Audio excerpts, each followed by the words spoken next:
지만 그 2주간 청년회 함께하지 못했습니다. 그 지지난주에는 이렇게 성남 지역에 좀 다녀왔어요. 성남 지역에 그 지역 교회들이 연합으로 모이는 그런 청년 모임이 있더라고요. 그래서 그때 좀 그 초대를 받아서 그 청년들한테 이성 교제와 결혼, 그리고 뭐 그 부부의 동역 이런 주제로 좀 같이 교제해 달라고 이렇게 부탁받아서 그렇게 다녀왔고요. 지난주에는 이제 학생들 그 부산에서 이렇게 주최하는 학생 연합 캠프가 있었는데 거기에서 또그 우리 중고생들 만나고 이렇게 돌아왔습니다. 그래서 기도해 주셨잖아요, 그렇죠? 네, 기도해 주셔서 잘 다녀왔습니다. 그리고 오늘 2월 오늘 18일인가요? 18일? 오늘 2월 18일 우리 이제 2022학년도 우리가 이제 교회 학교이다 보니까 이제 우리나라 그 교육 제도를 따라서 그 2월까지가 한 학년도죠. 그리고 이제 3월부터 새로운 학년도가 시작됩니다. 사실은 이게 일본식이죠, 일본식. 우리 그 미국식은 이제 9월에 학기가 시작하는데 우리나라 교육은 일본의 영향을 많이 받아서 일본은 사실은 4월에 그 새학년도가 시작이 됩니다. 근데 어떻든 간에 약간 이제 시기적인 차이가 있긴 합니다만 뭐 어떻든 우리도 그래서 2022학년도가 이제 오늘로 이제 정규 소위 교육 과정이 이제 맞춰지게 되는 것이죠. 그리고 다음 주에는 여러분의 분반의 날로 함께 이제 그 마무리하는 그런 시간들이 이렇게 준비가 되겠죠. 그래서 여러분 분반에서 또 좋은 시간들을 계획하고 계시겠습니다.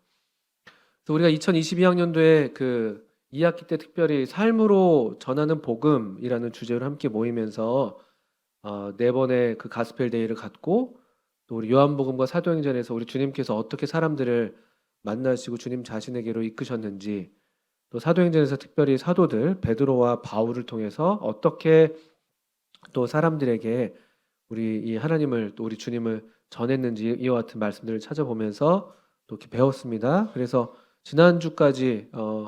지지난주까지겠죠. 사실은 이제 허성희 님께서 지지난주에 아덴에서의 전도 하셨었고, 지난주에는 황홍재 형제님 오셔서 또 그 마태복음 28장 18절부터 20절까지 해서 또 그 지상 대명령을 또 이렇게 함께 상고해 주시면서 이 복음을 우리 삶으로 증거하는 것에 대해서 같이 교훈을 나눠 주셨습니다.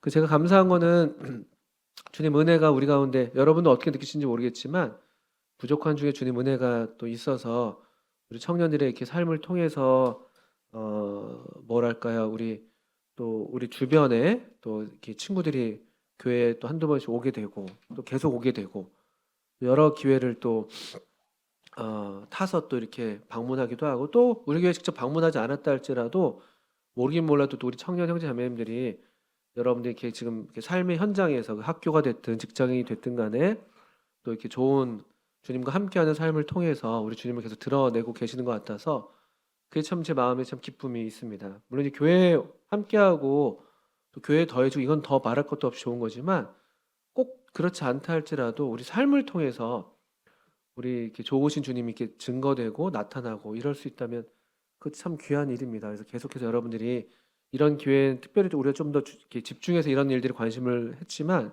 이후에도 계속 여러분들이 이제까지 살아오셨던 것처럼 계속 이렇게 주님과 함께하는 삶을 사셔서 또 주님을 이렇게 나타내시고 또 권능 있는 삶을 사셔서 또 이렇게 하나님 나라 또 우리 주님을 이렇게 증거할 수 있으면 좋겠다 생각이 드는데요.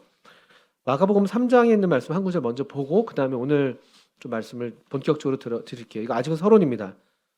제가 참 마가복음 3장에 한번 펴주시죠, 성경. 마가복음 3장. 그리고 이런 또 그 하나님의 인도하심 가운데 보셔서 아시겠지만 이렇게 졸업한 김주혜 자매님도 앉아 계신 것 같습니다. 김주혜 자매님 안녕하세요. 예. 졸업했지만 이렇게 또 사주셔서 감사합니다. 예. 그 어떤 한 그 남편 되시는 형제님의 친구분이 지금 교회에 지난주에 오신 거죠? 예, 참 좋은 또 그런 참 모습이고요. 또 오늘 황원 형님 옆에 제 친구예요. 제 친구 우리 김도현 군 앉아 있습니다. 김도현 군 오늘 잘 오셨습니다. 예. 저랑 슬램덩크 같이 본 사이입니다. 찐친이라고 할 수가 있어요. 예. 화이팅. 예. 자, 마가복음 3장 13절부터 한번 보시면 예수님께서 12 그 사도, 그 제자를 넘어서서 좀 특별한 의미로 그 12 사도를 세우시는 그런 장면에 여기 3장 13절부터 15절 말씀 보시겠습니다. 제가 한번 읽어볼게요. 또 산에 오르사 자기가 원하는 자들을 부르시니 나아온지라. 이에 12를 세우셨으니 이는 자기와 함께 있게 하시고 또 보내사 전도도 하며 귀신을 내쫓는 권능도 가지게 하려 하심이로라. 여기 산에 오르셔서 예수님께서 12명을 부르셨어요. 아마 더 부르셨나? 잘 모르겠습니다만 어쨌든 원하는 사람들을 부르셨죠. 그리고 참 아름다운 장면인데 예수님은 부르셨고 사람들이 나아왔어요. 이게 보통 말씀이 아니잖아요. 예수님은 항상 우리를 부르시고 항상 우리를 원하시는데 우리 편에서 우리가 나오지 않는 경우가 얼마나 많은지 모르죠. 그런데 여기 예수님이 원하는 자들이 부름받았고 부름받은 그들이 나아왔습니다. 그 사람들이 12명이었는지 아니면은 더 많이 나왔는데 그 중에서 12를 세우셨는지 제가 정확히 모르겠습니다만 어쨌든 그런 아름다운 이 부르심과 또 응답을 따라서 14절 보시면 12명, 12사도, 우리가 잘 아시는 12사도가 여기서 이제 세움을 받습니다. 그래서 이제 베드로부터 이름이 쭉 그 뒤에 나오죠. 그런데 14절 이후에 보시면 이 12명을 세운 목적이 있어요. 또는 이유가 있어요. 이게 실제로 그 구문을 분석해 보면 목적이에요, 목적. 우리 뭐뭐 하기 위하여 부르셨다 이렇게 되는, 뭐뭐 하기 위하여 세우셨다 이렇게 되는 건데요. 무엇을 위해서 세우셨는가 보니까 자기와 함께 있게 하시고 그리고 보내사 전도도 하며 귀신을 내쫓는 권능도 가지게 하려 하심이로라 이렇게 되어 있죠. 삼중 목적이 있습니다. 삼중 목적. 이것을 그냥 이렇게 동격에 세 가지 목적이 있다 이렇게도 말할 수가 있지만 또 가만 보면 이것이 하나의 어떤 논리적인 어떤 순서가 있어 보이는 것 같기도 합니다. 구문상으로는 그렇게 딱 나타나지는 않지만 근데 흥미로운 건 어떻든 12명을 세우신 목적, 그중에 제일 첫 번째 목적이 되는 게 자기와 함께 있게 하시고예요. 자기와 함께 있게 하시고. 그러니까 예수님과 함께하는 삶이죠. 예수님과 함께하는 삶. 이게 제자의 첫 번째 기대, 제자를 향한 첫 번째 기대, 또 목적이에요. 우리는 보통 이제 제자의 삶, 주님을 뭐 따르는 삶, 주님을 증거하는 삶 이렇게 할 때 우리 문화가 원래 그래요. 이제 과제 중심적이잖아요. 저도 이제 학교에서 선생질을 한다고 해야 될까요? 선생 노릇을 하고 있는데 보통 이제 우리가 일반적인 우리 학교 문화에서 경험하는 그런 문화라는 게 이제 스승과 제자의 문화가 과제를 지시하죠. 또 내일까지 몇 페이지까지 풀어와. 안 해오면 뭐 혼나, 뭐 벌점, 잘 해오면 뭐 상점. 약간 과제 중심의 어떤 과제 수행형의 관계가 우리가 많습니다. 이게 대체로 그래요, 사실은. 이게 그냥 학교에서만 일어나는 일이 아니라 대부분 우리의 어떤 그 인간관계나 또는 어떤 상하관계가 대부분 이렇죠. 심지어 부모랑 자식 간에도 이런 경우가 많아요. 이게 어느 정도 그 저기 애기 왔네 데리고 애기 어릴 때는 그냥 막 함께만 해도 너무 좋은데 이제 좀 나이 들어보세요 애기. 그러면 이제 너 숙제했어? 너 뭐 했어? 뭐 했어? 뭐 안 했어? 했어? 이거 이제 따지게 됩니다. 그게 이제 하나의 기준이 되죠. 관계의 기준이 되죠. 그래서 많은 경우에 우리가 좀 이렇게 잘못한다고 해야 될까요? 조금 우리가 그 주님 말씀에서 좀 벗어난 그런 그 어떤 신앙생활의 한 모습이 뭐냐면요. 과제 수행형 신앙생활을 하는 거예요. 물론 이제 순종할 것들이 많죠. 주님의 뜻을 순종해야 되고 주님의 일을 우리가 이렇게 함께하는 그런 특권이 우리에게 있죠. 그런데 이제 그게 우선은 아닙니다. 이 말씀에서도 보시는 것처럼 자기와 함께 있게 하시고 이게 항상 먼저죠. 그래서 여러분들이 그런 다음에 나오는 게 전도, 또 보내사 전도도, 그리고 귀신을 내쫓는 권능. 이게 다 전도라든지 귀신을 내쫓는 권능 이런 것들이 주님과 함께하지 않고서는 이런 게 나타나기가 어렵죠, 사실은요. 근데 주님과 함께하는 삶이 없는데 전도하려니까 얼마나 그게 참 그 부담스럽기도 하고 뭔가 부자연스럽기도 하고 억지스럽기도 하고 막 그렇게 되는 것도 있고 또 주님과 함께하지 않으니까 삶에서 권능이 나타나지 않아요. 세상을 이기지도 못하고 세상과 똑같이 그냥 믿는 사람이나 믿지 않는 사람이나 다 똑같이 살고 더 못한 삶을 살기도 하고 어떤 상처에 대해서 이렇게 어떤 불합리한 어떤 처우에 대해서 뭐 이겨낼 수 있는 힘도 없고 그냥 그것에 대해서 똑같은 식으로 반응하는 수준에 머물죠. 원망한다든지 불평한다든지. 거기에서 사실은 주님의 그 능력 또 주님의 어떠하심이 사실 드러날 여지가 없죠. 그래서 우선은 항상 자기와 함께 있게 하시고 이 말씀을 여러분들이 마음에 새겨두시면 평생의 여러분 삶에 또 신앙생활, 소위 우리가 믿음으로 사는 삶이라고 할 때 이것이 우리의 근본인 것을 여러분들이 이렇게 꼭 명심하셔서 하나님과 함께하는 삶, 그 주님과 함께하는 시간들을 계속해서 확보해 나가시고 무엇을 하시기 전에 뭘 이렇게 말하기 전에 뭘 일하기 전에 주님과 함께하는 그런 그 삶을 여러분들이 사신다면 그 자연스럽게 우리 삶 가운데 사람의 권능이 나타나고 이 세상의 어떤 가치관들을 이겨낼 수 있는 그런 여기 귀신을 내쫓는 그런 권능이 나타나고 또 거기에서 우리가 보냄받아서 또 우리를 보내신 누군가를 또 만나서 주님께로 인도하고 그런 삶을 살게 되는 것이라고 생각이 듭니다.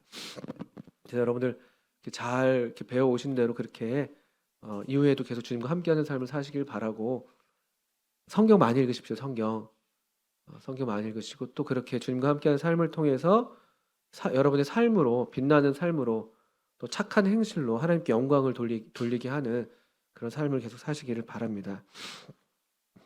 그래서 오늘은 이제 우리 어쨌든 2022학년도 교육 과정이 다 끝났기 때문에 그 특별 말씀 이렇게 거창하게 그 제목이 붙어 있기는 했습니다만 청년시기에 그래도 또 우리가 한 번은 꼭 짚고 넘어가야 될 이거 일종의 반복 교육이 필요한 부분인데 그 이성 교제에 대해서 좀 말씀을 드리려고 그래요. 이성 교제와 결혼. 이 주제가 이미 나한테 너무 식상하고 나한테는 이미 이제 다 때가 지난 이야기입니다. 이렇게 생각하시지 말기를 바랍니다. 이건 이제 사실은 좁게는 이성 교제, 결혼 이렇게 얘기할 수 있지만 넓게 보면은 사실은 사람으로서 관계를 맺고 살아가는 삶에 대한 이야기이기 때문에 그런 면에서도 한번 좀 꼭 배워두시면 좋겠고 또 실제로 또 어떤 결혼에 대해서 여러분 생각하고 계시고 또 실제적인 어떤 그런 마음들을 갖고 계신 우리 청년들이시기 때문에 조금 실제적인 면에서 좀 도움을 이렇게 드릴 수 있기를 바라는 마음으로 시간이 허락되는 만큼 또 준비된 만큼 좀 말씀을 나눠보도록 하려고 합니다. 창세기 1장을 한번 펴주시죠. 창세기 1장. 성경 창세기는 대단한 책입니다. 특별히 1장부터 11장 모든 성경이 다 중요하지만 또는 1장부터 3장 성경의 첫 부분이에요. 그러니까 성경을 다 읽지 않더라도 여기를 우리가 보통 책 읽으면 그래도 앞에 이제 한두 장은 보시잖아요. 그래도 처음에 새로운 마음으로 읽으실 때 창세기 1, 2, 3장은 그런 면에서도 아주 적절한 성령님의 어떤 감동으로 인한 배치이기도 하고 사람의 근본에 대해서 정말로 알아야 될 모든 것들이 여기에 다 있다고 해도 과언이 아니에요. 꼼꼼하게 잘 읽는다면은 창세기 1장 26절 27절 말씀을 한번 보시면 여기 세상을 창조한 그런 기록이에요. 그런 이야기고요. 잘 아시는 것처럼 이 첫째 날, 둘째 날, 셋째 날 하나님이 세상 천지를 창조하신 이야기가 쭉 이어져 나옵니다. 여러 해석이 있고 여러 이야기들을 할 수가 있지만 요점은 하나 확실한 것은 하나님이 창조하셨다는 거죠. 하나님이 창조하셨다.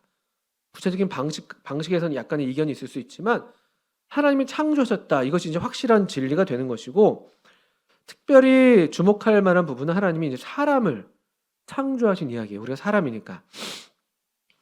얼마나 감사해요. 저는 때때로 정말 언제가 얘기했지만 전 너무 감사한 적이 있었어요. 제가 사람으로 태어난 게. 제 생일이 5월 14일입니다. 여러분 기억하지 않으셔도 돼요. 5월 14일 스승의 날 전날 5월 14일 외우기도 쉬워요. 5월 14일 제 차번호 4015 거기 5월 14일 다 있어요. 어쨌든 간에 어느 한 날 제가 생일이었던 것 같아요. 근데 제 마음에 하나님이 그런 감동을 주셨어요.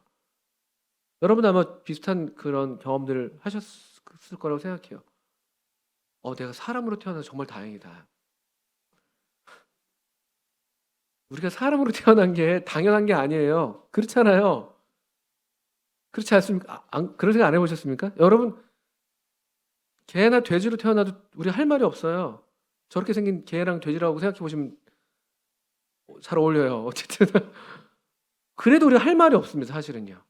그렇잖아요. 하나님이 천지를 만드시고 여기 그 앞서서도 이제 동물들, 새들, 짐승들 또 그 물고기들 만드신단 말이에요.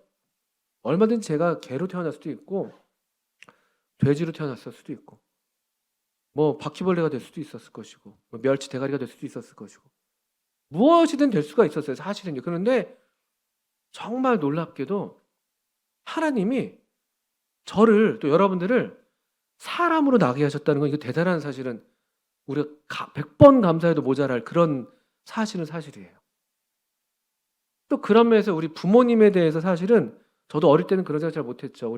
저희 아버지에 대한 불만이 항상 많았다고 여러 번 말씀드리는데, 너무 그냥 싫은 거죠. 이런 집안도, 우리 집안이 그렇게 좋은 집안이 못 됐으니까. 그렇다고 나쁜 집안도 아니었는데, 저의 큰 불만은 제가 나씨인 게 불만이었대요. 나씨. 이 나씨가 뭐예요, 나씨가. 그 많은 성씨 중에. 하여튼 등등해서. 그래서 좀 아버지도 또 너무 깐깐하시고 막 좀 이렇게 그랬죠. 그래서 제가 항상 마음에 불만이 있었는데, 좀 나이가 드니까 부모님 계신 게 얼마나 부모님이 계시니까 내가 나온 거예요.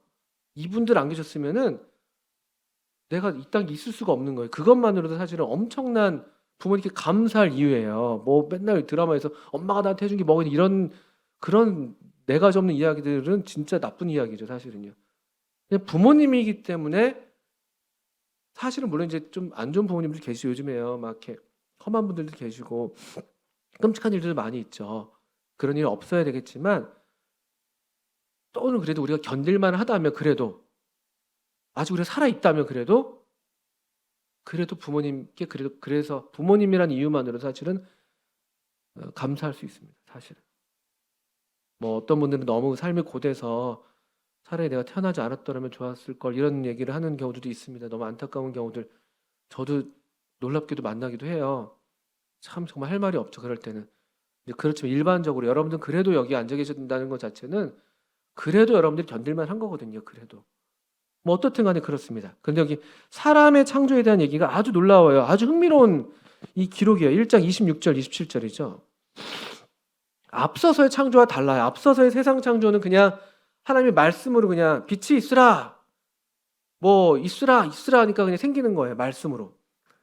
1장 26절과 27절은 사람에 대한 창조를 기록하는데 한번 읽어보겠습니다. 그 사람 창조에 대한 이야기는 2장에 다시 좀 더 이어서 2장 7절 이후에 또 나오기도 하죠. 1장 26절. 하나님이 이르시되 우리의 형상을 따라 우리의 모양대로 우리가 사람을 만들고 그들로 바다의 물고기와 하늘의 새와 가축과 온 땅과 땅에 기는 모든 것을 다스리게 하자 하시고, 하나님의 자기 형상, 곧 하나님의 형상대로 사람을 창조하시되 남자와 여자를 창조하시고, 하나님이 그들에게 복을 주시며 하나님이 그들에게 이르시되 생육하고 번성하여 땅에 충만하라, 땅을 정복하라, 바다의 물고기와 하늘의 새와 땅에 움직이는 모든 생물을 다스리라 하시니라. 여기 이제 1장 26절에 특별히 보시면 하나님의 사람을 창조하실 때 특별한 의논이 있었습니다. 의논. 그쵸? 여기 우리말로 보면 여기 다스리게 하자라고 하면서 우리의 형상을 따라 우리의 모양대로 우리가 사람을 만들고, 아주 신비로운 사실 표현입니다. 그래서 여기에 대해서 잘못된 해석들도 있습니다만, 하나님은 한 분 하나님이에요. 성경에서는 그렇게 분명히 가르칩니다. 이스라엘아 들으라. 그 신명기 6장에서 우리 하나님은 유일하신 하나님이다. 한 분이라고 분명히 얘기해요. 한 분이에요, 한 분. 하나님이 여러 신들이 있는 게 아니에요.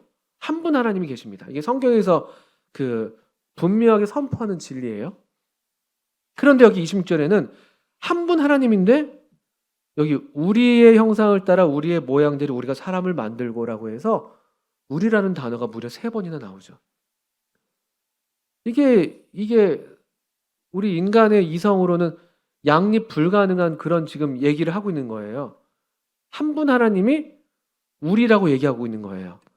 또 실제로 저도 이걸 정확히 알지 못하지만, 히브리어를 잘 알지 못하지만, 여기 그 하나님이라고 할 때는 단수를 쓴다고 하고요. 그 다음에 하자라고 할 때는 복수를 쓴다고 하고 있고요.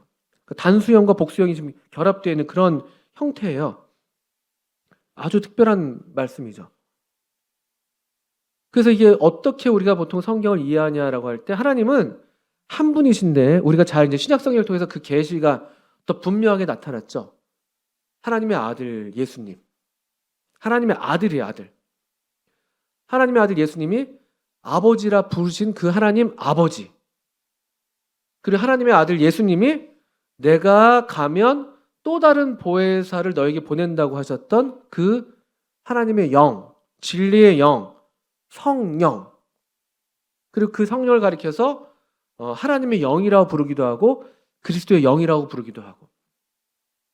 또 예수님이 침례를 받고 올라오실 때 성령이 비둘기같이 내려오고 하늘이 열리고 하늘에서 소리가 나는데 이는 내 사랑하는 아들이고 내 기뻐하는 자라, 이렇게 말씀하시는 아주 특이한 하나님 아버지, 하나님의 아들 예수님, 성령님, 이렇게 신약 성경에서 분명하게 이제 이 삼위일 세 위격의 한 분 하나님의 모습이 더 확실하게 드러나고 있죠. 그래서 이것을 이제 그 아주 멋진 문학적인 표현으로 언제까지 말씀드렸지만 하나님은 한 분 하나님이시지만 홀로 계신 적은 없으셨다. 하나님은 항상 우리로서 계시다. 이렇게 말합니다. 한 분인데 하나님은 항상 우리로서 계신다. 이 진리로서, 그렇게 우리가 보통 명제를, 신학적인 명제를 얘기합니다. 이게 참 말이 안 되는 말이죠. 한 분 하나님이 우리로서 계신다. 그러니까 우리 어떤 또 이렇게 좋은 의도로 상상하는 그런 상상이겠지만 하나님이 외로워서 사랑할 대상이 없어서 사람을 만드셨다고 하는 말은 틀린 말이에요. 하나님은 외로우신 적이 없으세요. 이미 충분히 완전한 어떤 우리로서 완전한 사랑으로 영원부터 계시는 분이세요. 뭐 이런 시제도 사실 그분에게는 합당하지 않죠.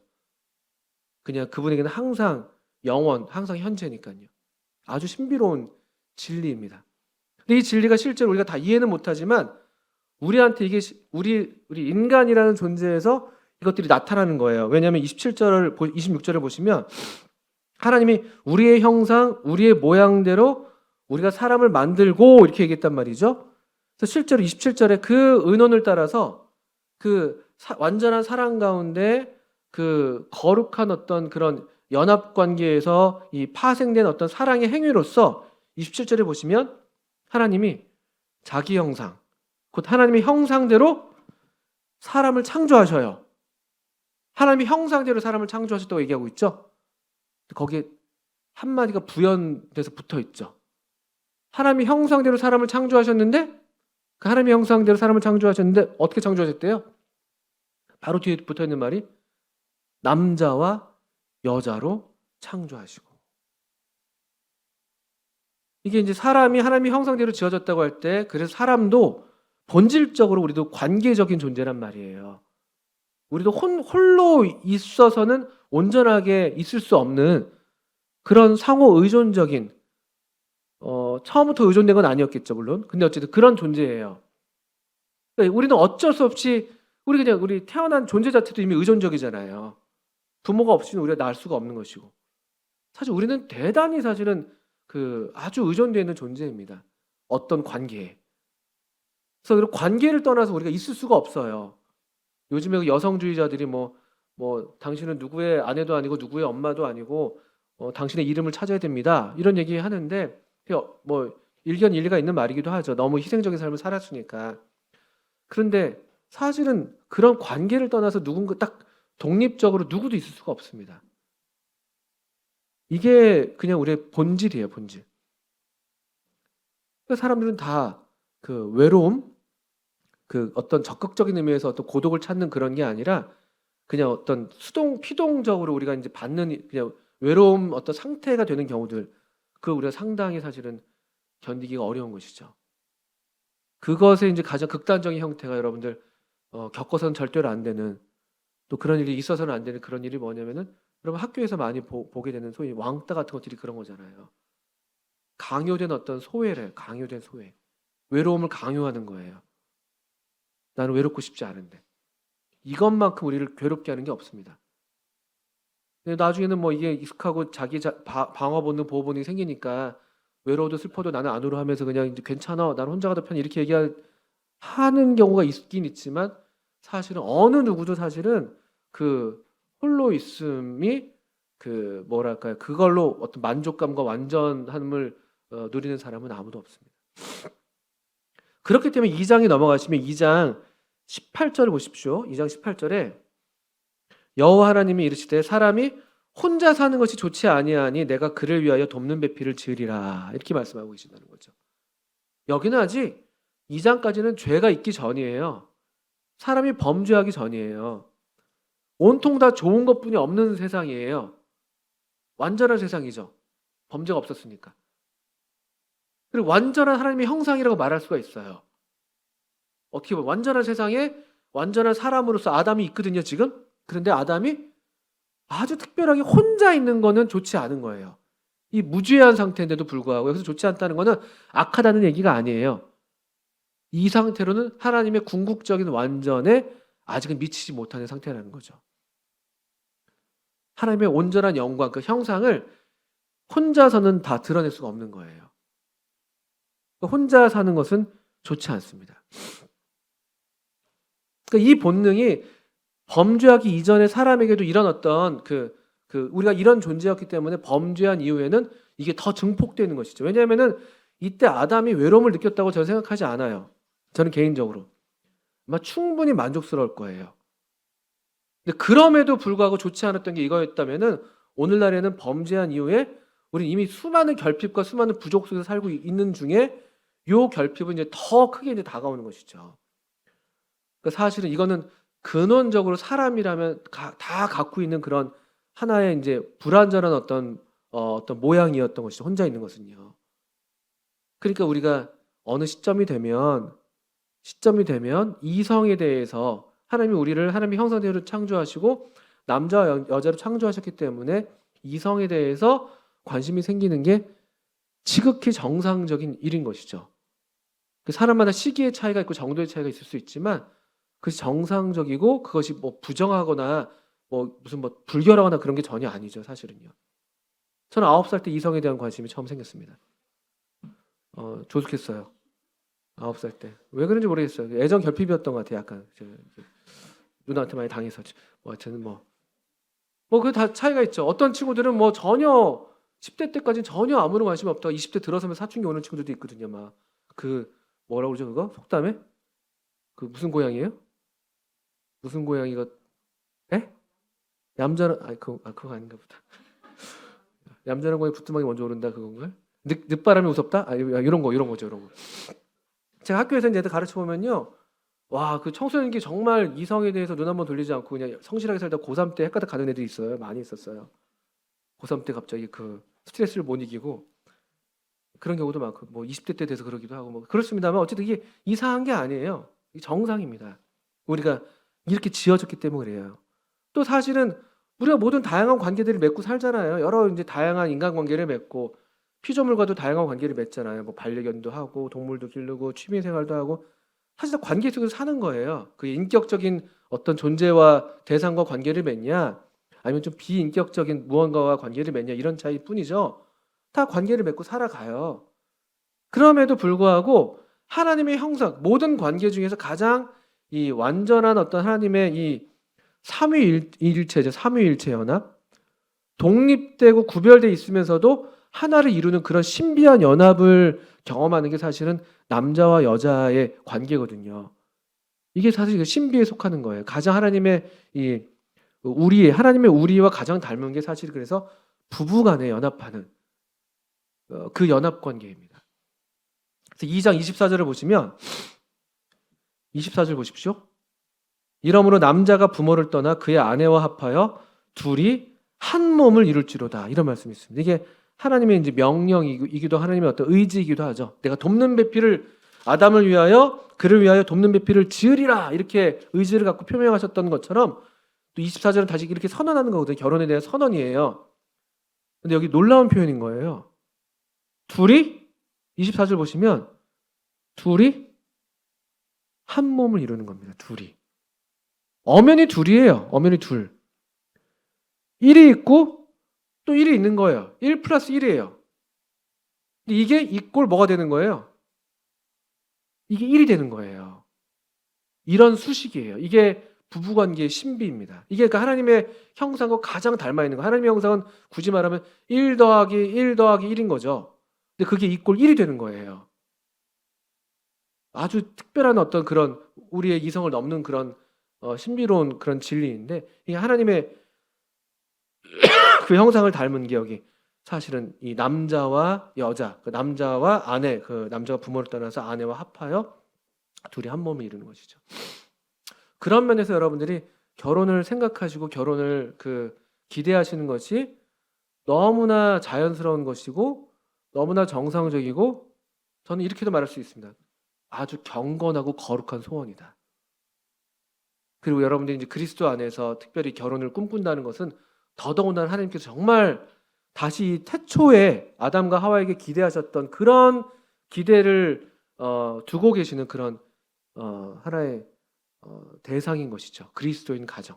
다시 하나님을 주인 삼아서 이 정말 둘이 한 몸을 이루는 그리스도 안에서, 이런 결혼에 대한 비전은 아주 그래서 격려 받을 만하고 그리고 그 박수 받을 만한 그런 거룩한 비전이에요. 그래서 그런 주제로 우리가 교제하는 것에 대해서 전혀 이상할 게 아니고 부끄러울 게 아니고, 다만 이제 이런 대화는 피하셔야 되겠죠. 난 아무개 형제가 좋아, 아무개 자매가 좋아, 이런 얘기하면 이제 어려워지는 거거든요.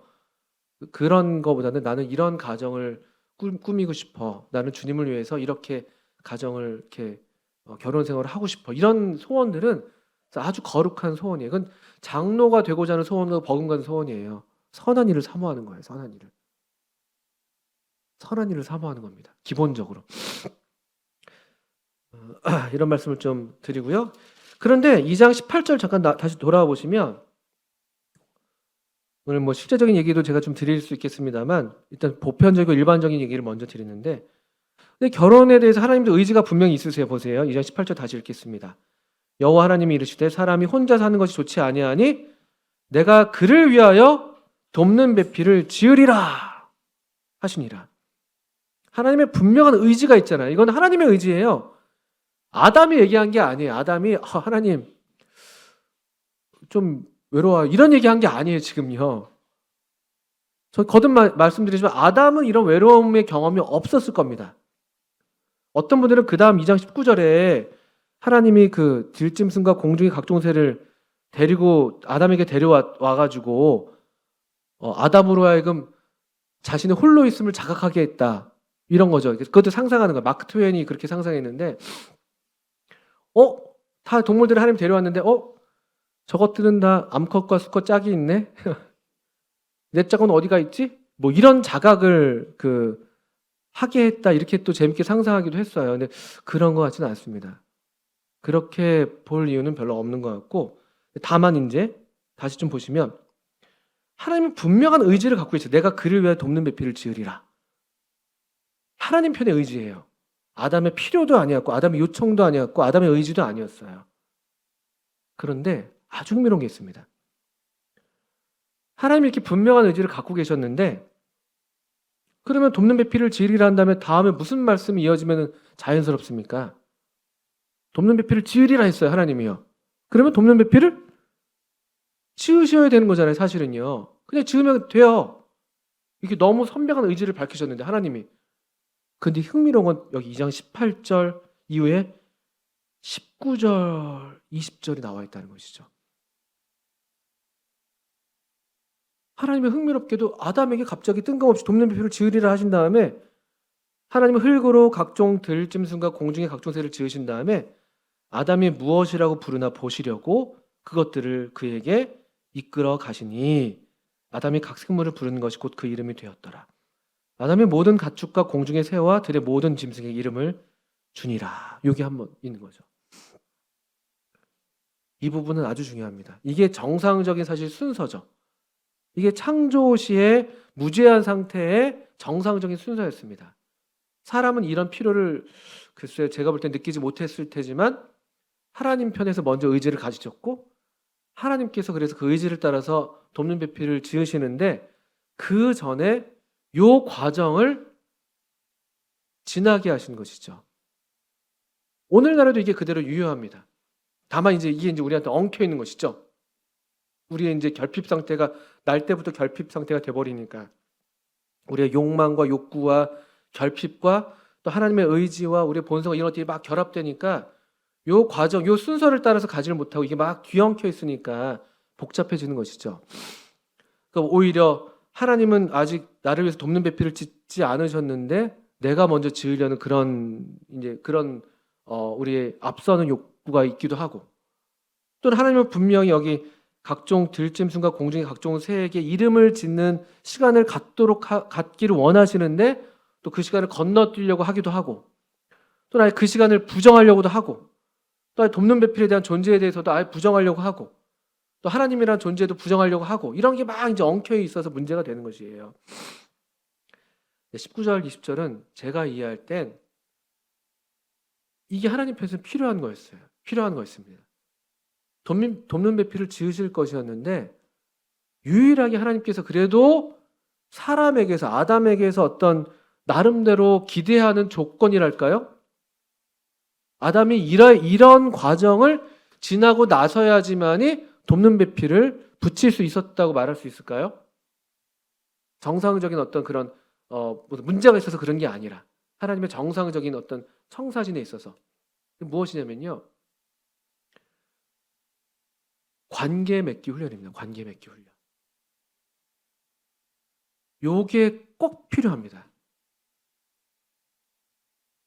여기는 이제 그때 이 당시의 관계는 사실은 뭐 아담과 하나님과의 관계는 아주 정상적이었고 문제가 없었잖아요. 막힘이 없었을 것이고, 또 아담이 아담 자신과의 관계에서도 아주 뭐 문제가 없잖아요. 하나님의 시선 아래에서 보시기에 심히 좋았다라는 그 말씀을 들으면서 지금 지내고 있기 때문에 전혀 자기 자신과 관계를 맺을 필요가 별로 없어요. 이미 완전한 관계를 누리고 있으니까. 다만 1장 28절에서도 하나님께서 사람을 창조하시면서 땅을 정복하라, 다스리라 라고 얘기한 그 명령이 있었던 것처럼요, 아담이 하나 이제 새롭게 관계를 맺어야 될 부분이 있었다면은 다른 피조물과의 관계였던 것 같아요. 이 하나님의 형상을 따라서 사랑으로서 사람에게 주어진 이 피조물들을 사랑으로 잘 돌보는 어떤 그런 시간들. 왜냐하면 그가 곧 맞이하게 될 이 하와라는 여자는 자기가 사랑할 이 수많은 피조물들이 있잖아요. 사랑으로 돌봐야 될, 사랑으로 다스려야 될 수많은 이 피조물들이 있는데, 그 대상들이 있는데 그 중에서도 최고의 돌봄과 최고의 사랑을 받아야 될 그런 대상이어서 그랬을까 싶기도 합니다. 이 시간이 필요합니다. 오늘날 우리는 이게 더 필요해요. 왜냐하면 우리는 하나님과의 관계도 끊어져 있었죠. 날 때부터. 우리 자신과의 관계도 엉망진창이거든요. 내가 내 자신을 용납하지 못하고, 내가 나를 막 이렇게 싫어하고, 내가 스스로 용납이 안 되고, 우리 가족과의 관계도 그럴 수 있습니다. 가족과 어떤 부모와 어떤 그런 삐딱한 관계 가운데 계속 있으면서 글쎄 그렇게 사랑하기가 생각보다 쉽지는 않거든요. 그게 물론 또 완전해져야지만 또 결혼한다는 건 아닙니다만, 그런 훈련들, 또 나를 둘러싼 어떤 또 다른 사람들과 인간관계들, 이런 무수한 관계 훈련들을 우리가 시간들을 좀 거쳐가는 거예요. 사실은 결혼 정년기까지 갈 때요, 사실은 그 시간들이 무슨 시간이냐, 이 다른 피조물들과 관계 맺는 시간들이죠. 그 중에 으뜸되는 건 하나님과의 관계고요. 우리 지금의 우리한테는요. 하나님과 관계 맺는 훈련, 또 주변 사람들과 관계 맺는 훈련, 가족들과 관계 맺는 훈련, 가깝게는 친구들과, 교회 성도들과, 또 좀 더 넓게 보면요, 피조물과의 관계도 포함될 수 있어요. 우리가 이제 접하게 되는 우리 학교 다니는 경우였다면 이 공부랑 어떤 관계를 맺을 것이냐, 어떤 내가 접하는 내 세상과 나의 세상과 어떤 관계를 맺느냐, 이런 문제들, 이게 다 필요한 시간들입니다. 여기가 이 시간이 엄청 중요한 시간이에요. 이 아담에게도 이 시간이 필요했던 거예요. 아담에게도, 그 무죄했던 아담에게도 하나님의 분명한 의지가 선언된 이유라 할지라도 이 시간을 아담에게 갖게 하셨다고 저는 분별이 돼요. 오늘 우리를 위한 그런 하나의 진리가 되는 것이죠. 그래서 저는 결혼 전에, 지금 여러분들이 결혼 전에 시간들을 보내고 계시는데 여러분이 나이가 많고 적음을 떠나서 이 시간들을 정말 소중하게 여기셔서 이 정말 땅을 정복하라, 땅에 충만하라, 다스려라라는 이 명령을 따라서 내가 결혼하기 전이라 할지라도 하나님의 형상으로서 하나님의 형상을 닮은 사람으로서 이런 많은 관계들 가운데 여러분들이 훈련되고 또 행복을 누리시기를 바라는 마음이 큽니다. 몇 년 전에 이제 한국 교계를 강타했던 CCM 찬송이 있어요. 연애송. 뭐겠어요? 네, 이슈가 이샤에게라는 그런 찬송이 있습니다. 이싼가? 그죠? 여러분들 좀 교회 다니시는 분들 다 한때 부르셨죠 많이? 디모데학교에서 금지곡이었어요. 그 애들이 자꾸 불러가지고 피아노 자꾸 쉬는 시간마다 치고 막 이렇게 해서 농담이고요. 어쨌든 그 찬송이 되게 좋은 찬송이었어요. 제 기억에는 한 수년 됐어요. 몇 년 됐습니다. 그때 한 몇 년 전에 우리 청년의 연말 모임 하는데 저기 1층에서 뭐 둘러 앉아가지고 이렇게 막 얘기할 때 누가 그 찬송 막 아주 분위기 좋았던 기억 납니다. 그 찬송 뭐 은은한 조명 아래에서 그리고 막 결혼하고 막 그러더라고요. 뭐 어떻든 간에 그 찬송 가사 중에 제가 되게 좋아하는 가사가 있어요. 제가 유심하게 다시 좀 보게 됐는데 카톡에다 이렇게 담아왔죠. 네. 노래를 불러드릴 수는 없으니까 참 좋은 찬송이에요. 다시 들어볼수록 이거 가사 중에 여러분 잘 아시겠습니다만 이게 이제 그 김복유 씨잖아요. 김복유 재밌게 생기신 분이신데 어쨌든 노래 잘하시더라고요. 근데 그분이 20대 때 이런 기도를 한 거예요. 20살에 나는 주께 맡겼다오. 20살들 잘 들으세요. 20살, 21살. 사랑이란 내 선택을 이제 잠이 두어 주의 머리맡에 주께 드렸다오. 설렘이란 내 감정도. 여러분 멜로디가 막 같이 따라오죠? 난 이제 잠들겠소. 주님이 정한 때까지 당신을 만날 때까지. 그 다음에요. 기다리겠소. 행복을 연습하겠소. 요 가사가 보통 가사가 아니에요. 이분 깨달았어. 결혼해야지만 행복할 거라고 생각하면은 그것만큼 착각이 없는 거예요. 결혼하기 전에 불행해서 결혼하면 난 행복할 거라고 생각하면은 그 결혼도 불행해집니다. 그런 의존적인 상태에서 너무 지나치게 우리가 다 의존할 수밖에 없지만 그렇게 어떤 결혼이 내 행복을 보장할 거라는 그런 환상을 품고 결혼했다가는 큰 코 다칩니다. 행복이 연습되셔야 돼요. 지금 이 시간들 여러분들 20대는 20대대로 30대는 30대대로 제가 부끄러우면서도 죄송하면서도 또 자랑스러우면서 여러 복잡한 심정으로 드리는 말씀이 제가 26살에 결혼했단 말이에요. 26살에 21살에 연애를 시작했어요. 지금 저기 뒤에 21살들이 앉아있는 거 무서운 얘기죠. 지금 21살. 저희가 그때 배울 때 결혼을 전제로 교제하는 거다라고 배웠었고 어렸지만 결혼을 전제로 나름대로 분별한다고 해서 교제를 시작했습니다. 그리고 26살에 결혼을 했어요. 지금 벌써 26살 훨씬 넘은 청년들 많이 계시잖아요. 그러니까 엄청 어리잖아요. 26살 지금 맙소사 지금 김동수 군 몇 살이십니까? 아직 23살이군요. 26인 줄 알았어요. 뭐 예를 들면 죄송합니다. 충분해요. 근데 이제 저랑 저희 집사람이 사람은 항상 물론 자기가 이제 경험해보지 못하고 갖지 못한 항상 뭐 이 길을 선택하면 저 길을 갈 수가 없어요. 항상 그런 거예요. 여러분 뭐 프로스트의 두 갈래 뭐 길이 있잖아요. 가지 않은 길 그거 있잖아요. 항상 이 길을 선택하면 저 길은 갈 수가 없어요. 항상 그렇습니다. 근데 저랑 저희 집사람이 가끔 얘기하는 게 물론 결혼해서 감사하죠. 좋았죠. 근데 우리가 다시 그때로 돌아간다면 그때 또 결혼하겠냐. 물론 결혼하고 싶어요. 결혼이 좋았으니까. 근데 너무 빨랐다. 21살 때 교제를 함으로써 좋았던 것도 있었지만 너무 힘든 것도 많았고 또 그냥 청년으로서 그냥 이 시기를 그냥 보내는 청년으로서 누릴 수 있는 것들이 많이 있잖아요. 사실은요. 그런 것들을 사실 또 많이 누리지 못한 것도 사실이에요. 물론 결혼해서 누린 것도 물론 있어요. 여러분들 또 아유 뭐 지는 결혼 일찍 해놓고서 저런 이렇게 할 수도 있겠지만 사람에서 그런 거래죠. 항상 자기가 갖지 못한 걸 이제 그런 얘기하는 게 있긴 있습니다만 행복을 연습하는 거. 여러분 이 20대 청년이든 30대 청년이든 이 시기를 더 즐겁게 보내시기를 정말 바라고, 그리고 막 저는 이제 항상 제가 이제 갖지 못한 거니까 나라면 이렇게 놀 것 같은데 이런 생각이 막 들 때가 있어요. 막, 막 그런 생각이 들 때도 있고 막 그래요. 이제 그런 겁니다. 어떻든 요점은 요 시간이에요. 이름을 짓는 거.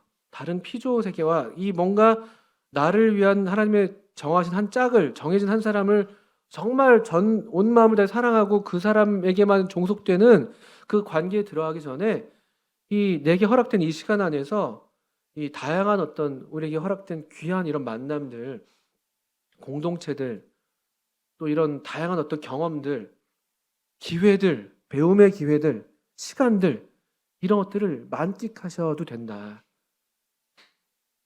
그러면서 행복을 누리시는 게 좋다. 얼마든지 그러실 수 있고 또 그러기를 바라시는 게 아닌가. 이 시간이 필요했던 거예요. 아담에게도. 그런 다음에 하나님께서 이제 작업을 하신 거거든요. 하나님께서. 아담이 뭐 하나님 제가 1년만 이렇게 하겠습니다. 이것도 아니에요. 아담은 애당초 이 돕는 배필이라는 존재를 인식했는지도 우리는 물음표를 던질 수 있대도요. 그냥 행복하게 살 수 있어요. 그냥 행복하게 정말만. 너무 좋잖아요. 에덴 동산에서. 얼마나 행복했겠어요. 아담이 부족을 느꼈다? 저는 잘 상상이 안 되거든요. 그런데 그때 어느 시점이 됐을 때 하나님께서 갑자기 아담을 잠들게 한 거예요. 깊이 잠들게.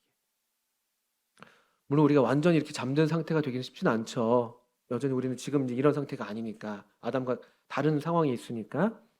여전히 우리 어떤 이제 이런 욕구와 또 어떤 본성 이런 것들이 계속 튀어오르니까 그 뭐 당연히 이해하죠. 그런데 원리는 그렇습니다. 하나님께서 이것을 주관하셨어요. 원리가 사실 그래요. 결혼에 대한 원리는 하나님께서 이걸 주관하셨죠. 깊이 잠들게 하시고 21절 이후에 갈빗대 하나를 취해서 살로 대신 채웠죠. 이런 순서가 있는 것을 보게 됩니다.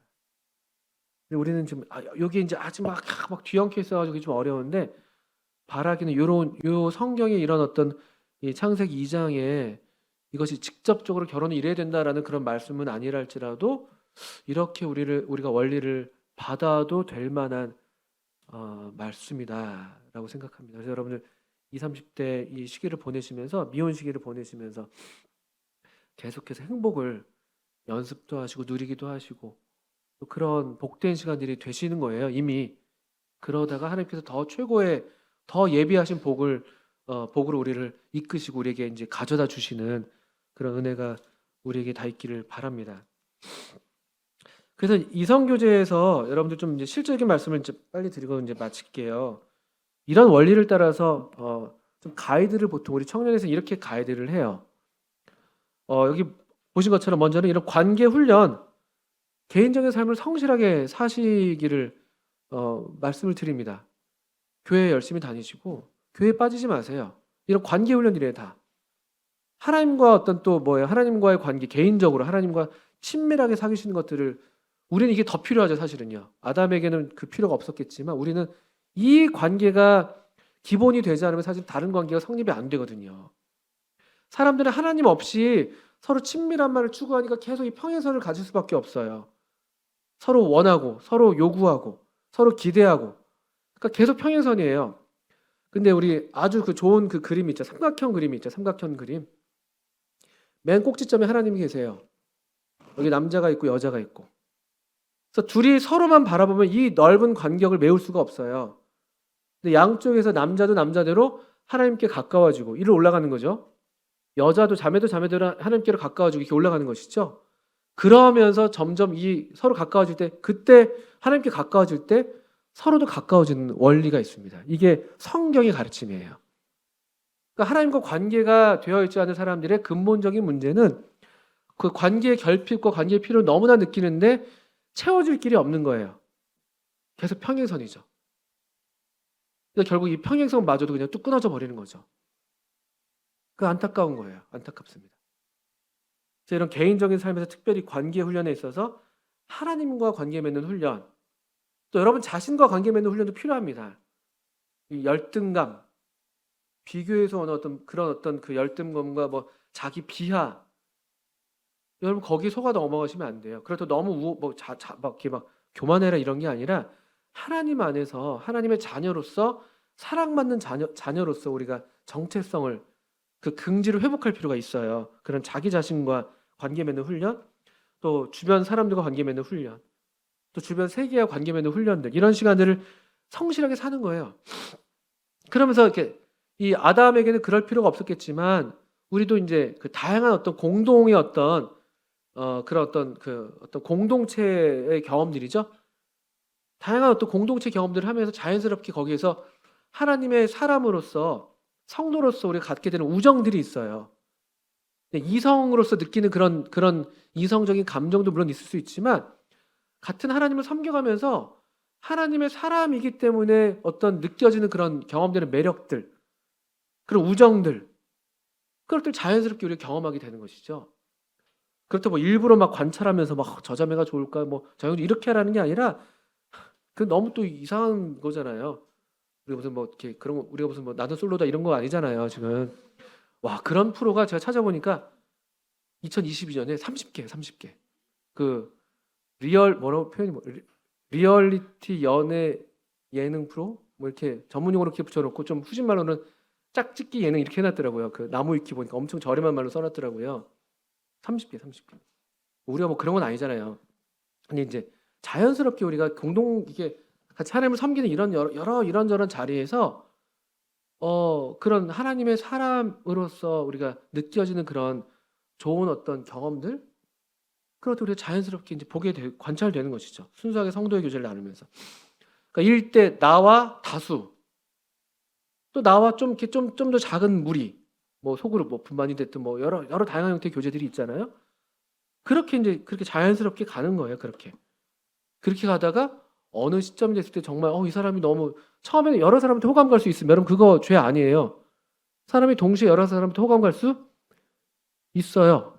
그것도 이렇게 좀 착각하더라고요. 청소년 여기 학생들도 많이 질문해요. 동시에 여러 사람한테 호감 가는데 저는 나쁜 놈이죠. 뭐 이렇게 막 질문하는 사람도 있더라고요. 그래서 그 사실 뭐 사람마다 다를 수도 있지만 되게 정상적이에요. 왜냐하면 이런 공동체 교제를 하다가 좋은 느낌들을 받잖아요. 저 형제는 참 저런 모습이 좋아 보이네. 저 형제는 또 뭐 이렇게 얼굴이 괜찮네. 저 형제는 뭐 이렇게 좋은 느낌을 갖는단 말이에요. 괜찮다고요.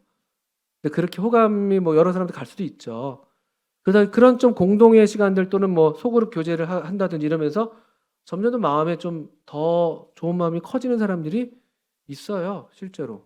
그게 자연스러운 거예요, 사실은. 이제 그럴 때가 문제입니다. 그럴 때 이제. 그럴 때 이제 마음들이 이제 막 이렇게 되니까 먼저 이렇게 개인적으로 막 이렇게 연락을 취하는 경우들이 생겨요, 그럴 때. 또는 아까 1대 다인 경우에도 이렇게 동시에 여러 사람한테 호감 갈 때에도 그냥 연락하는 거죠. 자기는 사심이 없어요. 그냥 자매님 오늘 성경 말씀 있다 이 말씀 참 좋았어요. 자매님께 나눠주고 싶어요. 왜 그 자매한테 나누냐고. 왜 그 자매한테. 그러진 마시고 그냥 이렇게 호감들을 품고 계시는 것이죠. 그리고 이제 좀 이렇게 마음들을 주님 앞에서 이제 계속 그걸 보는 거예요. 시간의 어떤 시험을 좀 지나가는 거예요. 그러면서 또 이제 어떤 사람이 좀 더 동시에 3명이 좀 호감이 있었는데 1명, 2명 나가 떨어질 수 있는 거거든요. 또 새로운 사람이 올 수도 있고 이런 거거든요. 그 시간의 시험을 좀 보내셔야 됩니다. 이 시간에 해당되는 거예요. 2장 18절 19절에 해당되는 말씀이죠. 자연스럽게. 주님 안에서. 개인적으로 연락하지 마십시오. 그게 문제가 많이 생기는 게 뭐냐면요. 그나마 그랬을 때 다행인 건 뭐냐면요. 상대방도 나쁘지 않았을 땐 괜찮아요. 서로 이제 약간 마음이 그냥 거기서 자연스럽게 통해서 그래서 이렇게 되면 그럼 차라리 나아. 그건 차라리 나아요. 근데 어떤 문제가 있겠어요? 여러분들 경험 있으시잖아요. 내가 연락했는데 그 사람은 아닌 거야. 이럴 때 이제 곤란합니다. 이럴 때. 그러면은 그분이 마음이 좀 이렇게 연약한 분들은 그게 부담돼서 아무개 형제가 아무개 자매가 나한테 자꾸 개인적으로 연락을 하네. 그게 부담돼서 교회 생활이 어려워요. 교회 오면 그 사람이 있으니까. 그게 얼마나 사실은 이거는 사실 이런 일이 그 없으면 다행인데 덜어 생겨요. 왜냐면 마음이 연약한 분들이 계시거든요. 그냥 대수롭지 않게 뭐래? 왜 나한테 연락해? 뭐 꺼져 이러고 그냥 많은 사람들이 있는 반면에 어떤 분들은 그게 굉장히 부담되는 거예요. 그 말도 못하고 막. 저희 집사람은 엄청 세신 분이었거든요. 저희 집사람 대학교 1학년 때 대학교 2학년 선배님이 전화 왔대요. 다음에 뭐해? 시간 있어? 뭐 시간 있으면 만날 뭐 이런 얘기 했나 봐요. 왜요? 왜 만나야 돼요? 이거 끝나는 거죠. 이게 되는 거예요. 차라리 그러면 다행이에요. 깔끔하잖아요. 소문 다 나고 이제 저 자매는 이제 약간 그럴 필요가 있대도요. 근데 이제 좀 안 그런 착한 분들은 그게 마음이 부담돼요. 그런 것들은 나는 좋은 마음으로 나는 뭐 그냥 이렇게 가볍게 했다 할지라도 그게 아닐 수도 있기 때문에 삼가는 게 사실 좋습니다. 아니면 그냥 공동체 있잖아요. 그 카톡 단체 카톡방 그런 데서 뭐 할 수 있겠죠. 그냥 이렇게 좋았던 말씀 거기 나눈다든지 오늘 이 말씀 참 좋았어요. 오늘 이 찬송이 참 은혜로워서 나누고 싶어. 이렇게 하면 오히려 자기가 어떤 사람인지 드러나고 이런 건 자연스럽잖아요. 그렇다고 오늘부터 그렇게 하시는 저기 청년이 계시다고 하면은 의심하지 마세요. 이 사람 갑자기 의도가 자연스러운 거 이게 자연스러운 거 성도가 좋은 거 있으면 나누고 싶은 게 정상이잖아요. 사실은요. 저도 그렇게 하거든요. 좋은 거 있으면 나누고 싶잖아요. 그게 정상이에요. 그런 단톡방에서 그런 거 하세요. 그런데 특정한 사람한테 그렇게 하면 이제 그게 잘 되면 그나마 다행인데 안 되면은 이제 엄청 그게 이제 그런 게 좀 있습니다. 그렇게 하다가 어쨌든 좀 마음이 좀 커지고 시기가 있어요. 그리고 저희는 21살 때 연애를 시작해서 5년 넘게 연애를 하면서 너무 힘들었거든요. 이게 시간이라는 게 긴 게 그 장점만 있는 게 아니고 위험하거든요. 근데 여러분 이제 형제 같은 경우 군대도 갔다 와야 되잖아요. 왜 굳이 군대 가기 전에 연애를 시작해서 군대 가서 그 힘든 시간을 힘들게 보내려고 하세요? 그렇잖아도 힘들어 죽겠는데. 저는 물론 안 가봐서 모릅니다만 뭐 그렇잖아요. 그런 것들도 생각하는 거예요. 또는 뭐 연애가 그냥 외롭고 심심하니까 연애하고 많은 게 아니잖아요. 남녀 사이에 궁극적으로는요 결혼이에요. 결혼이 아니고 다른 관계가 사실은 성립하기가 어려워요. 솔직히. 근데 형제 자매간에 그냥 이렇게 여러 사람들과 이렇게 어울려서 좋은 시간 보내는 건 좋은데 형제자매는 1대1의 우정이 있을 수가 없어요. 결혼해서 계속 친구도 할 거예요? 나는 딴 자매랑 결혼했는데 이 자매랑 계속 우정 관계예요, 막. 그거 세상에서는 뭐 남사친, 여사친 뭐 이런 얘기하면서 그것도 이상하다고 하잖아요. 뭐 남사친이 아내한테 뭐 향수 선물을 해줘요. 이런 것도 이상하다고 우리가 얘기하는 거거든요. 하다못해 그런 거란 말이에요. 그러니까 사실은 남녀 관계는 좀 냉정하게 될 수 있지만 결혼 관계가 아닌 곳은 결국 파국을 맞이합니다. 어떤 형태로든지 좀 뭐 부드럽게 그냥 별로 서로 그냥 자연스럽게 멀어지는 경우가 대부분일 것이고 어떤 때는 되게 이상하게 파국이 되는 경우가 생겨요. 그러니까 그런 거는 애당초 사실에서 그런 관계는 그렇게 가질 필요가 없죠. 그래서 관계를 정의하는 그런 시기들이 꼭 와요. 뭐 썸 같은 걸 탈 때도 있잖아요. 뭔가 하여튼 이렇게 가르쳐도 뭔가 서로 이렇게 마음이 오고 가면서 뭔가 썸 같은 걸 타는데 그때 관계를 정하는 그런 대화가 필요해요. 사실은요. 자꾸 어떤 형제가 연락이 와. 나는 근데 이 형제 나도 나쁘지 않아. 그럼 얘기해야죠. 형제 왜 자꾸 저한테 연락하시는 거예요? 저를 위해서 기도하시는 건가요? 아니라면 꺼지세요. 이렇게 정리를 하셔야 되는 거예요. 그렇다면 또 그 다음 단계를 가면 되잖아요. 그러니까 관계를 정하시는 그런 것들이 설정을 해야 돼요. 이거는 현실이에요, 현실. 애당초가. 이제 그런 게 있으니까 이런 것들 잘 배워주실 필요가 있어요. 그러다가 이제 어느 시기가 지나고 이 사람이 정말 주님께서 계속 마음에 들어오고 또 말씀을 보는데 계속 주님이 용기를 주시는 것. 그것도 참 여러분 주님의 뜻이라고 분별하는 말씀들 그것들도 여러분들 좀 말씀드리고 싶어요. 그거 쉽게 그렇게 말씀하지 마십시오. 뭐 아무개 형제, 아무개 자매가 주님의 뜻으로 분별했습니다. 주님의 뜻이라는 말이 그 사람이 주님이 정하신 짝이다 이렇게 보통 이해를 하는 그런 이야기인데 뭐 그렇게 받을 수 있겠죠. 근데 사실은 더 정확히 말하면요. 아무개 형제 또는 아무개 자매를 제가 사랑할 수 있게 하시는 것 같습니다. 사실 이게 더 맞는 말일 거예요. 사실은 그 순간에 제가 이 형제를 이 자매를 주님이 사랑하라고 저한테 용기를 주시는 것 같습니다. 이렇게 말하는 게 더 정확한 말일 거예요. 왜냐하면요, 주님의 뜻이라고 분별해 놓고서는 힘들면 주님의 뜻이 아니라고 헤어지거든요. 저는 주님을 그렇게 팔지 않았으면 좋겠어요. 주님의 뜻이면 힘들어도 순종해야 되는 거잖아요. 주님의 뜻이라며요. 주님의 뜻이면 우리 순교도 안 되고 맨날 뭐 그거 하잖아요. 막 서원하고 막 그런 거 막 박수 치고서 막 선교지 가고서 막 자기 헌신하면 막 박수 쳐놓고선 남녀 관계에서는 좀 힘들면 주님의 뜻이 아니래. 저는 사실 그게 되게 화가 나더라고요. 저는 사실 그래서 이 결혼을 전제로 교제하는 형제자매들을 어떻게든 잘 되게 해주려고 도우려고 노력해요. 그 마음이니까. 뭐가 필요하면 때마다 처음 시작이 됐다고 다 끝까지 잘 가는 게 아니거든요. 때마다 주님의 말씀이 필요한 이유는 그때 계속 우리로 하여금 힘들지만 견디게 하는 어떤 하나님의 말씀, 하나님의 공급 이런 것들이 우리를 계속 가게 하는 거예요. 그래서 일의 끝이 시작보다 낫습니다. 시작 아무리 멋지게 잘하고 뭐 연애 뭐 막 무슨 뭐 사랑꾼 막 그렇게 하다 해도 그 결혼 안 되면 아무것도 아니에요. 사실 그런 거거든요. 그래서 말씀을 이렇게 읽으시면서 이 사람을 내가 사랑할 수 있는 힘, 어떤 용기 이런 것들 주님으로부터 공급받는 거죠. 인간적으로는 별로 안 좋아 보일 수 있어도 뭔가 날 안 맞아 보여도 뭔가 내 기대에 미치지 못하는 것 같았었는데 말씀을 보는데 주님이 그 사람 사랑하려고 하는 것 같아. 그런 간증들인 거거든요, 사실은. 그게 주님의 뜻이라고 말하는 사실 그것이죠. 어떻든 뭐 그렇습니다. 그래서 이제 그렇게 마음들이 이제 그런 어떤 기도 가운데 어떤 사람에 대해서 더 정말 사랑이 커지고 주님으로부터도 그런 어떤 능력을 공급받는 것 같고 용기를 주시는 것 같고 그럴 때 여러분 좀 이렇게 신뢰할 만한 그런 어른들을 찾아가시면 좋습니다. 꼭 제가 아니더라도 여러분 주변에 어른들이 있을 수 있잖아요. 왜 그게 필요하면요. 직접 불러 하셔도 돼요. 법은 아니에요. 가이드니까. 법은 아니에요. 저는 직접 했거든요. 저희들은 서로 이렇게 마음이 다행히 통해가지고 이렇게 됐던 건데 그걸 권하는 건 아니에요. 물론. 근데 이러든 저러든 어른들이 관여를 할 수밖에 없어요. 어른들이 도와야 돼요. 사실은요. 직접 해서 잘 되면 또 좋은데 나는 그렇게 주님의로부터 마음이 좋은 마음 받아서 막 좋은 마음으로 이렇게 고백을 했는데 자매 저랑 같이 교제 보시겠어 했는데 그 자매는 이미 딴 사람이랑 교제하고 있으면 어떡할 거예요. 그러면은 나도 곤란하고 그 사람도 곤란해져요.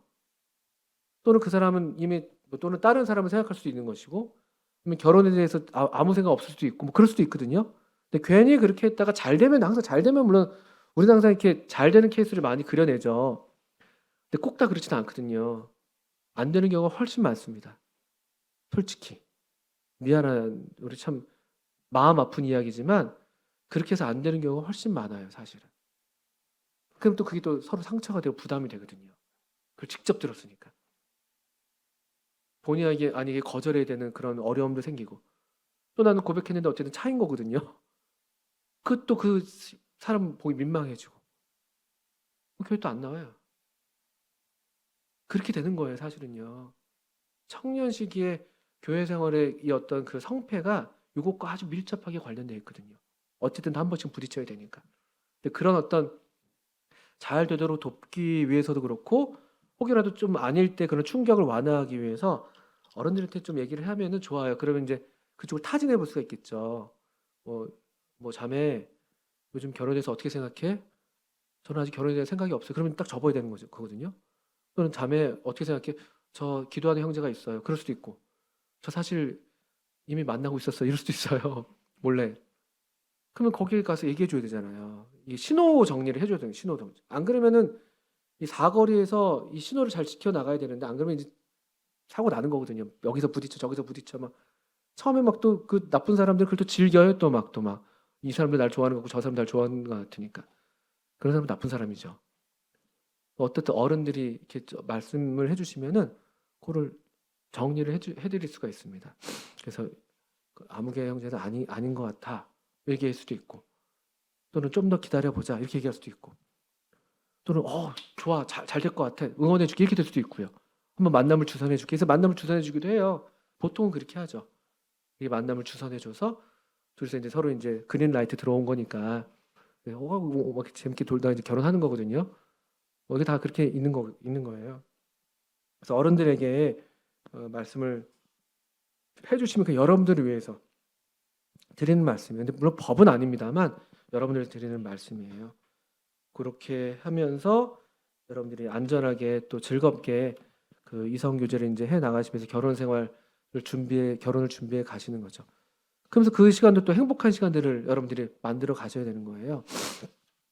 그 제가 이제 연애하는 청년들한테 얘기 많이 하는 게 데이트 많이 해라. 데이트 일주일에 한 번 이상은 꼭 데이트. 제가 그렇게 못해서 정말 지금도 혼나고 있거든요. 근데 시간을 같이 보내야지 알잖아요, 그 사람과. 그래서 시간을 많이 보내고 같이 또 기본적으로 영적인 추구를 같이 나누고 계속해서 의도적으로 그 뭐 큐티 나눔을 한다든지 의도적으로 마칠 때 꼭 같이 기도한다든지 헤어질 때는 이런 거 그리고 자매들이 잘해 줘야 돼요. 형제들은 별 생각이 없어요. 아무 생각 없고 그냥 이렇게 즉각적이고 충동적이고 또 자극이 아주 엄청 민감하기 때문에 그냥 좋으면 다 좋은 거예요. 이런 게 생각을 못 해요. 자매님들이 좀 그런 것들은 형제들이 부족하다 생각하시고 돕는 배필로 애당도 지어졌기 때문에 그런 것도 생각하실 필요가 있습니다. 우리가 내가 뭐 만났을 때 이런 것들을 좀 더 내가 나가겠다 영적인 면에서. 스킨십도 그래요. 스킨십도요. 스킨십도 이렇게 형제들은 자극이 엄청 예민하거든요.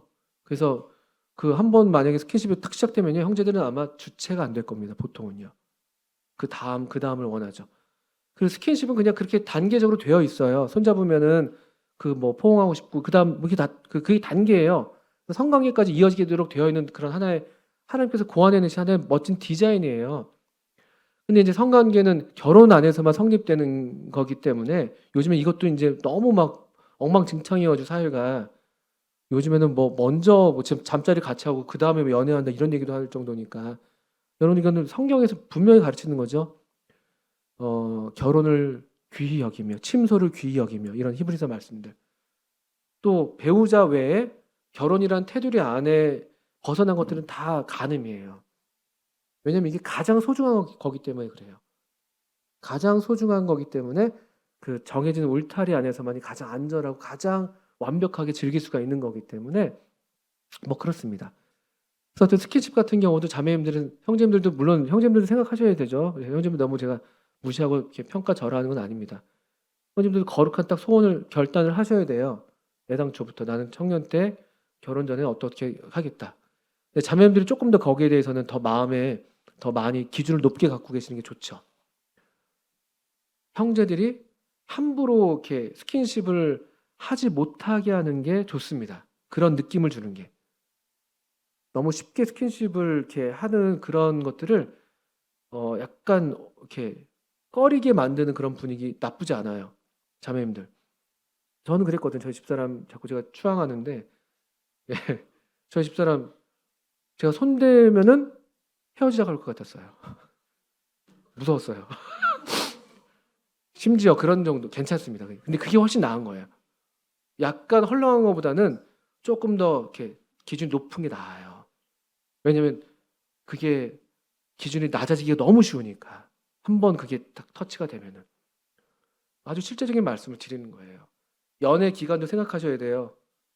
연애가 얼마나 연애를 할 건가를 생각해서 아예 스킨십을 아예 하지 않은 것도 방법이고 아니면 좀 어느 정도 이렇게 자매님 측 조금 더 생각하시는 것도 하나의 실제적인 이렇게 말씀을 드리는 거예요. 그래서 모쪼록 우리 형제 자매님들이 그 주님 안에서 그런 거룩한 박수받는 그런 경건한 비전, 주님 안에서의 이런 그 성도가 형제 자매들이 함께 만들어가는 그런 결혼, 그런 가정을 꿈꾸시는 거 너무 격려해드리고 또 그걸 위해서 저도 정말 더 잘 도와야 되는데 그러지 못해서 죄송한 마음이 커요. 그 나오미가 룻한테 그 자기를 따라온 룻한테 그 마음이 얼마나 참 그래요. 근데 내가 너로 복되게 하여야 하지 않겠느냐 이런 말 많이 해요.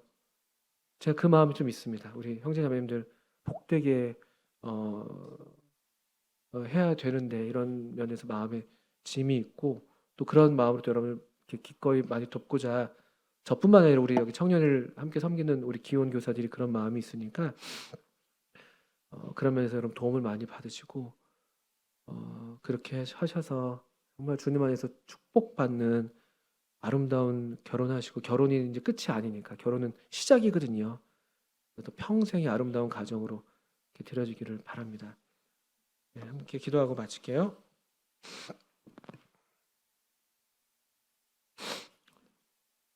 아버지 하나님, 참 주님 안에서 참 주님의 형상대로 지음받고 또 아드님의 피로 회복되어서 또 이 아름다운 주님의 형상으로 드려지고 있는 우리 귀한 청년들 주께서 보시겠사오니 주님 아담을 복 주셨던 것처럼 또 이들도 복 주시고 또 더욱 그 복되게 해주셔서 주님 안에서 이 아름다운 또 이 결혼을 꿈꾸고 또 결혼을 하게 하셔서 참 주님께 영광이 되고 또 저들의 삶에 복이 되게 해주시기를 간절히 기도합니다.